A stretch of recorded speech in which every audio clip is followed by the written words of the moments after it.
Now, to recap, these latest protests in Israel erupted after an off-duty cop in Haifa shot and killed 19-year-old Israeli Ethiopian Solomon Teka. An initial investigation seemed to indicate that the officer indeed felt threatened as he reported being attacked with stones just minutes before the shooting. But further inquiry still seems to point to excessive force and a breach in the protocols regarding the use of live fire.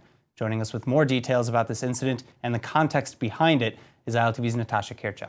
So the incident that you spoke about has become emblematic of a string of allegedly racist police incidents targeting black Israelis. And witnesses at the incident on Sunday with Solomon Teka claimed that the officer in question initiated and instigated the altercation, which has brought the issue of course, institutionalized racism within Israel to the forefront of today's news. And the sentiments and the issues at the heart of this conflict are nothing new. In fact, a Knesset committee outlined the problems and potential solutions back in 2015. So what happened since then, and how did we get here? What can you tell us about the Palmore report? All right, well, the Justice Ministry basically formed the Palmore Committee back in 2015 to investigate institutionalized and racial discrimination against the Ethiopian Israeli community. And the report detailed a lot more issues than just excessive force on the side of the police. There were also major and minor racist incidents described, like segregated maternity wards and educational institutions, complaints that the education system was turning Ethiopians away from public schools due to underachievement, and the pushing of Ethiopian kids towards special education classes more often than the general population. Welfare workers were also found to be more likely to remove Ethiopian children from their homes than kids from other families. And a practice of destroying blood donated by the community was also uncovered, and Ethiopian women were also allegedly being injected with contraceptives without giving informed consent. These are big issues. Yeah, those are huge issues. And all of this was in addition to the multiple accounts of violence and force.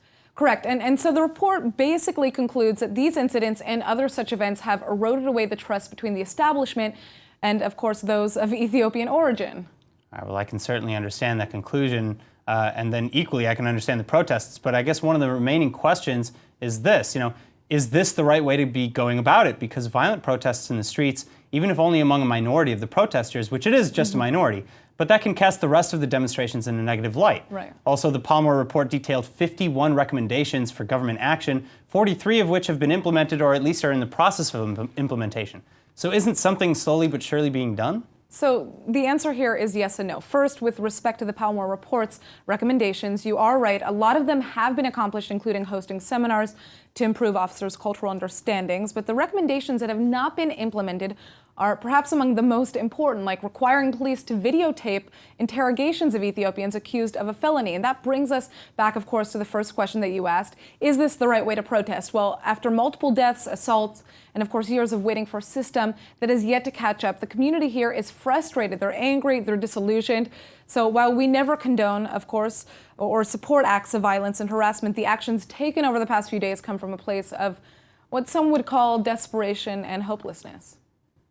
All right, well, to continue this debate now over whether or not the Ethiopian protests of the past few days are effective and justified, we're joined now via Skype by Rabbi Dov Lipman, a former member of Knesset with the Yesh Atid party. Dov, thank you so much for being with us today. Thank you for having me. All right, so, in your opinion, are these protests effective?